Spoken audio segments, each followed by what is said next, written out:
0519210809 पे आपकी कॉल्स का सिलसिला जारी है। अगले कॉलर हमारे साथ कौन है? जी अस्सलाम वालेकुम।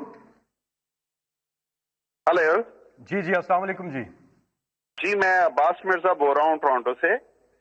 जी मैं वज़ीर-ए-आज़म पाकिस्तान से बात कर सकता हूँ? जी आप कर रहे हैं। जी अस्सलाम वालेकुम वज़ीर-ए-आज़म पाकिस्तान इमरान खान साहब, कैसे हैं आप सर? जी मेहरबानी। आपका बहुत बहुत शुक्रिया, आपने कॉल ली। मैं आपसे एक सवाल करना चाहता हूँ। आपने फरमाया कि फॉरेन फंडिंग केस में अपोजिशन वाले खुद फंस गए हैं, इसकी वजाहत फरमाएंगे और ये भी बताएंगे कि आपका फॉरेन फंडिंग का क्या मामला है? क्या आपने भी किसी से पैसे लिए हैं? हकीकत क्या है? प्लीज अगर आप बता सकें तो। ये बड़ा अच्छा कि आपने ये सवाल पूछ लिया कि वो एक बड़ी अच्छी एक सही है, एक पंजाबी की सही है कि गीदड़ की जब मौत आती है तो शहर की तरफ भागता है।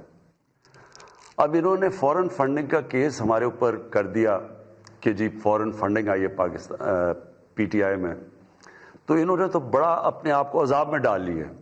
और मैं वो बताता हूँ क्यों। देखिए, मुझे आज से तकरीबन 31 साल पहले मैंने फंड रेजिंग शुरू की थी शौकत खानम की।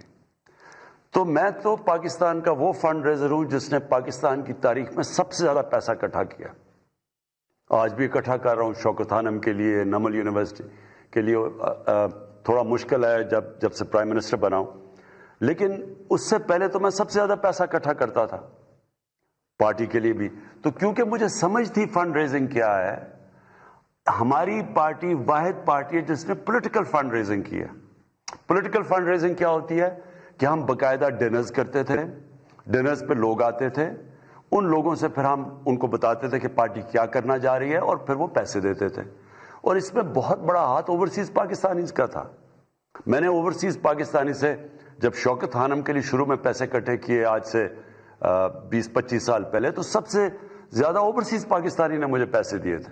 और मेरा इंटरेक्शन ओवरसीज पाकिस्तान से क्यों ज्यादा था? क्योंकि क्रिकेट के जरिए मैं सारी दुनिया फिरता था और उधर ओवरसीज पाकिस्तानी मिलते थे मुझे। तो लिहाजा हमारा जो पैसा इकट्ठा हुआ ये बिल्कुल पॉलिटिकल फंड रेजिंग से, और हमारे पास वो वाहिद पाकिस्तान की तारीख की पार्टी है। 40,000 डोनर्स के हमारे पास एड्रेसेस और पता और फोन नंबर्स हैं कि आज वो 40,000 डोनर जिन्होंने हमें पैसे दिए हैं, आप किसी को भी कॉल करके पूछ सकते हैं कि आपने पैसे दिए या नहीं। अब ये पार्टीज हैं, मैं इनको चैलेंज करता हूं कि ये 100 डोनर्स के नाम मुझे दे दें।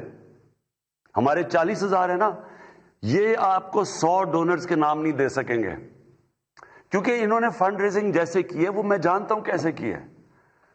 एक तो ये जो बड़े बड़े कब्जा ग्रुप इन्होंने पाले हुए थे, इनसे पैसे लेते थे। ये जो कब्जा ग्रुपों के घर गिर रहे हैं ना बड़े बड़े, आप देख रहे हैं, ये सारे गवर्नमेंट ने पाले हुए थे। इनको पनाह दे रहे थे यही पॉलिटिकल पार्टीज।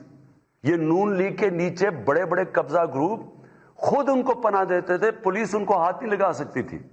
अब ये जिसका भी घर गिराए, ये और भी सियासतदानों के घर गिराए हैं, ये लैंड रजिस्ट्री में इन सबके वो बताया हुआ है कि जमीन कौन सी है, किसकी जमीन है। ये कोई इस तरह कोई गवर्नमेंट नहीं कर रही, ये अदालत में जाके बता सकते हैं कि जी ये जमीन मेरी है।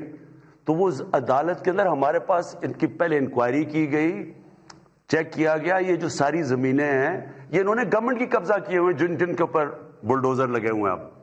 और ये वो लोग थे, क्यों इनको पालते थे, इनको पैसे देते थे, फंड्स देते थे, इनके घर के खर्चे देते थे, क्योंकि ये जो पैसा बनाते थे इनकी पार्टी फंडिंग करते थे, इनके जलसे जुलूस करते थे, जिधर कीमे के नान इनको देने पड़ते थे वो बुलाने के लिए अपने लोगों को। तो मैं इसलिए कह रहा हूं कि ये अब इसको इलेक्शन कमीशन को मंतकी इंजाम तक पहुंचाना चाहिए। एक तो इनके पास डोनर बेस ही नहीं आपको नजर आएगा। दूसरी चीज, जहां तक जो फॉरेन फंडिंग का असल तो मकसद ये है कि कोई बाहर की हुकूमत आपको पैसे ना दे कोई, और क्योंकि वो अगर आपको पैसे देगी और आप पावर में आएंगे, आपको वो इन्फ्लुएंस कर सकती है, आपकी फॉरेन पॉलिसी इफेक्ट कर सकती है। ये भी अगर तहकीकात की जाए कि क्या इनको फॉरेनर्स ने पैसे दिए या नहीं दिए, क्या वो जो फजल रहमान है वो बता सकता है कि उसको इतनी देर उसने पार्टी कैसे चलाई है? क्या वो ये कह सकता है कि मुझे किसी लिबिया ने नहीं पैसे दिए? کیا نواز شریف کہہ سکتا ہے کہ اسامہ بن لادن سے اس نے پیسے نہیں لیے بے نظیر کی گورنمنٹ گرانے کے لیے؟ بے نظیر کی سٹیٹمنٹ ہے اس کے اوپر، اس نے کتاب میں لکھا ہوا ہے۔ خالد خواجہ جنہوں نے پیسے دیے تھے نواز شریف کو اسامہ بن لادن سے، اس نے ایفیڈیوٹ دیا ہوا کہ میں نے اسے پیسے دیے تھے۔ تو یہ تو خود پھنس گئے ہیں۔